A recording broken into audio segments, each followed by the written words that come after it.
महाराष्ट्राचं काही भलं होत असेल तर ते करून घ्यावं लागत असतं. तुमच्यासारखं ज्यांच्याबरोबर राहायचं नाही त्यांच्याबरोबर तुम्ही राहतायत. शरद पवार आणि राहुल गांधीसाठी बरोबर तुमचा झालेला निकाह हा आता देशाने पाहिलेला आहे, जगाने पाहिलेला आहे. दिशा सालियन आणि हे निकाह तुम्हाला आवडत असेल तुम्ही तिकडे संसार करा.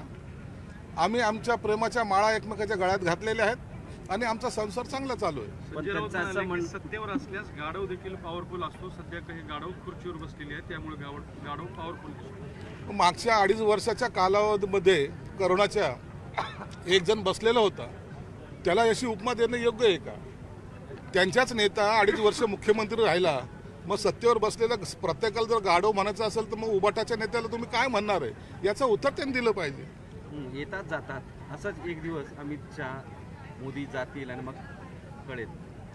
हे काय पिसाळलेले कुत्रे नेहमी भुकत असतात, येणाऱ्या जाणाऱ्याच्या अंगावर दडाळ भुकत असतात आणि भुंगणाऱ्या कुत्र्याकडे आम्ही लक्ष देत नसतो. शिंदेगडवाले रेड्याचं दूध काढू शकतात, बैलाचं दूध काढू शकतात. आम्ही जमलं तर त्यांचंही दूध काढू, तर फक्त वेळ येऊ द्या. दिशा सालियन मृत्यू प्रकरणात एक नवा ट्विस्ट समोर आलेला आहे की त्यांची जी आत्महत्या वडिलांच्या अफेअरमुळे त्यांनी आत्महत्या केली असं समोर तर आलंय. का या प्रकरणामध्ये तुम्ही गांभीर्याने एक गोष्ट घेतली पाहिजे की तिच्या वडिलांनी केलेली ती कंप्लेंट आहे.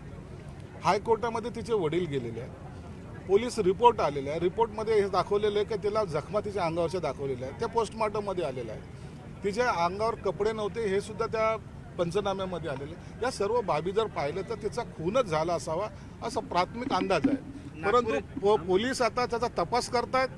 पोलिसाच्या याच्यामध्ये जी काही माहिती समोर येते हायकोर्ट समोर सादर करतील आणि हायकोर्ट जो काही निर्णय देईल त्यानुसार कारवाई केली जाईल. नागपूर हिंसाचार प्रकरणात तिसरी मोठी अटक करण्यात आलेली आहे. फैजान खातीब एक प्रसिद्ध व्यक्ती आहे तिथला, त्याला अटक केलेली आहे. हे सर्व नागपूरची घटना ही सुनियोजित होती. ज्या ठिकाणी दंगल झाली तो सगळा भाग मुस्लिम बाहुबल्याचा होता. दंगल करायची पूर्वतयारी त्या ठिकाणी केली गेली होती. पेट्रोल बॉम्ब असतील, दगडं असतील, हत्यारं असतील त्या ठिकाणी एका तासामध्ये जमा होत नव्हते आणि म्हणून या दंगली मागे कोण कोण आहे याचा पोलीस तपास करताय आणि त्यांना निश्चित अटक केली जाणार आहे. सगळं हे तुमचं ठाकरे ब्रँड संपवण्यासाठी सुरू आहे, चालू आहे आणि त्यासाठी तुम्ही मोदी ठाकरे बँड संपलेला आहे. बाळासाहेबांची शिवसेना जिवंत आहे, बाळासाहेबांचे विचार जिवंत आहेत. उभाटा तर कधीच संपलेला आहे. म्हणून आम्हाला त्यांच्यावर बोलायची आवश्यकता वाटत नाही. आम्ही आमच्या पद्धतीने काम करतोय. शिवसेना प्रमुखाचे विचार पुढे घेऊन जाण्याचा जो आमचा निर्धार आहे त्याला कुठेही आडवं आलं तर त्याला आडवं करण्याची ताकद सुद्धा आमच्यात आहे. बलात्कारी आसाराम बापूचं चंद्रकांत खैरेंनी समर्थन केले. ते म्हणतात त्यांचा संप्रदाय अजून संपलेला नाही. आरोप असले तरी फक्त त्यांचे आहेत आणि जंतर मंत्री मी त्यांच्यासाठी केलं होतं वगैरे असं त्यांनी समर्थन केलं. कोणी असेल, कोणताही संत असेल, महात्मा असेल किंवा काही असेल, सर्वांनी ही राज्यघटना मानलेली आहे. त्यानुसार त्या कायद्याचं ते तंतोतंत पालन करतात. शिक्षा जरी झाली असेल तरी आसाराम बापूंनी कधी किंवा काही असं बोललेलं नाही की मला चुकीचं केले. त्यांनी जे काही शिक्षा आहे ते भोगतात आणि जेव्हा त्यांचे अनेक आजही फॉलोअर आहेत आणि आजही ते त्यांना मानतात, हा त्यांचा श्रद्धेचा विषय आहे. त्यावर भाष्य करणं योग्य नाही.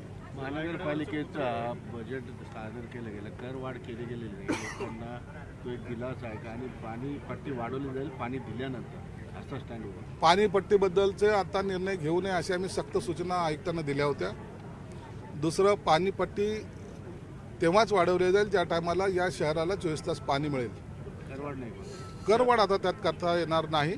त्यावेळेला करवाढीचा आम्ही विचार करू. परंतु आता गेली 10-12 दिवस जी पाण्यासाठी लोक त्राही करतायत त्यावर आता वर्किंग सुरू आहे आणि तातडीने त्याच्यावर आमचं लक्ष आहे की लवकर शहराला पाणी मिळण्यास. शहरात 10 दिवस आड पाणी येऊ लागलं. सध्या शहरामध्ये 10 दिवस आड अनेक भागांमध्ये अजूनही पाणी नाही. त्याच्या सगळ्या ज्या पाईप फुटत आहेत, आपण जर पाहिलं तर या उन्हाळ्यामध्ये पाईप फुटण्याचं प्रमाण जास्त असतं.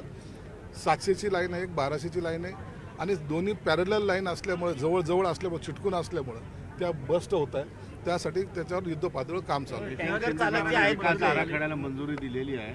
विकासाला कसा हातभार लागेल, कारण बऱ्याच दिवसापासून अडकून पडलं. एकदम अत्यंत आनंदाची गोष्ट आहे. फक्त आता त्याच्यामध्ये कोणत्या भागावर आरक्षण टाकले गेले, गरिबांच्या घरावर आरक्षण नसावं असं यासाठी आम्ही प्रयत्नशील होतो आणि मला वाटतं त्याच पद्धतीने शिंदे साहेबांनी त्या सर्व गरिबांच्या घरावरचं आरक्षण काढलं असावं असं माझी प्राथमिक माहिती आहे. परंतु तो DP प्लॅन पाहिल्यानंतरच यावर भाष्य करता येईल. टँकर लॉबीकडून लूट सुरू आहे सध्या संभाजीनगर शहरामध्ये. अनेक भागांमध्ये बड्या दराने ते दिलं जात आहे आणि मनमानी पद्धतीने हे सर्व सुरू आहे. तातडीने आयुक्ताला त्यांच्यावर कारवाई करण्याचे आदेश देण्यात येतील. पाईपलाईन जी फोडली जाते त्याच्याबद्दल आता शंका सुरू केली की टँकर लॉबी हे पाईपलाईन फोडते, नाही. कृत्रिम पाणी टंचाई निर्माण करून टँकर लॉबी चालते. टँकर लॉबी इथं सक्रिय होऊ देणार नाही. पाईपलाईन जी फुटते ती टेक्निकल गोष्ट आहे, त्याबद्दल आपण आयुक्ताशी सुद्धा चर्चा करू शकतो. संस्थेमधील पदाधिकाऱ्यांनी स्वतःच्या स्वखर्चाने केलेली आहे. संभाजीनगरमध्ये येताना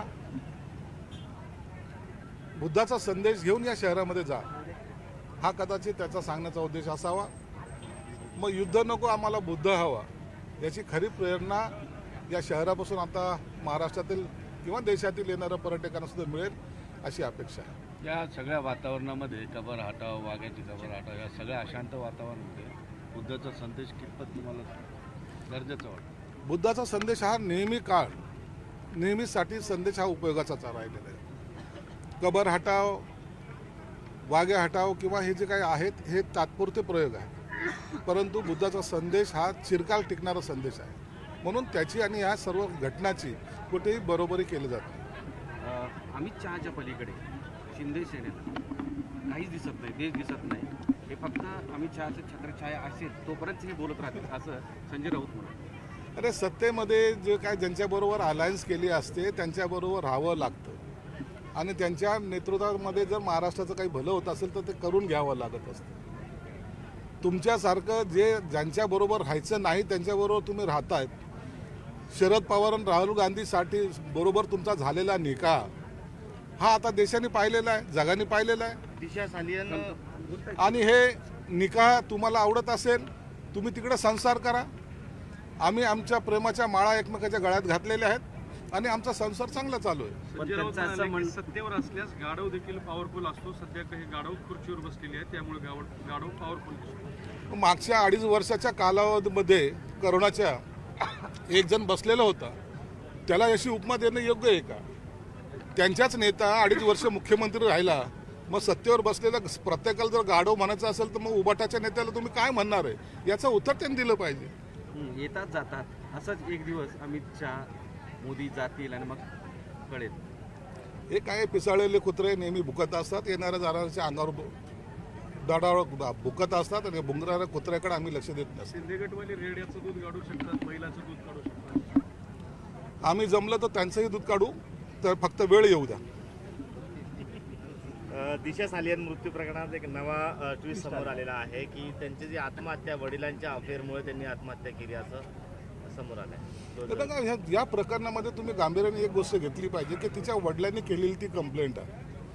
हायकोर्टामध्ये तिचे वडील गेलेले आहे, पोलीस रिपोर्ट आलेला आहे. रिपोर्टमध्ये हे दाखवलेलं आहे की तिला जखमा तिच्या अंगावरच्या दाखवलेल्या आहे, त्या पोस्टमॉर्टममध्ये आलेलं आहे.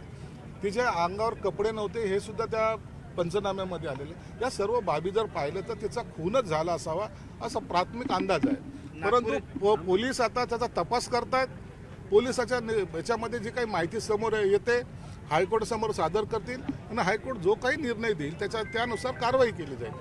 नागपूर हिंसाचार प्रकरणात तिसरी मोठी अटक करण्यात आलेली आहे. फैजान खातीर एक प्रसिद्ध व्यक्ती आहे तिथला, त्याला अटक केलेली आहे. हे सर्व नागपूरची घटना ही सुनियोजित होती. ज्या ठिकाणी दंगल झाली तो सगळा भाग मुस्लिम बाहुबल्याचा होता. दंगल करायची पूर्वतयारी त्या ठिकाणी केली गेली होती.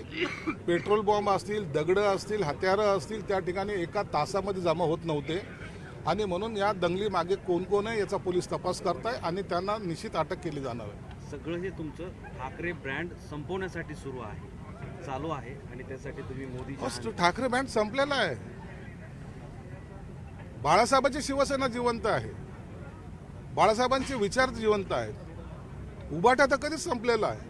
म्हणून आम्हाला त्यांच्यावर बोलायची आवश्यकता वाटत नाही. आम्ही आमच्या पद्धतीने काम करतोय.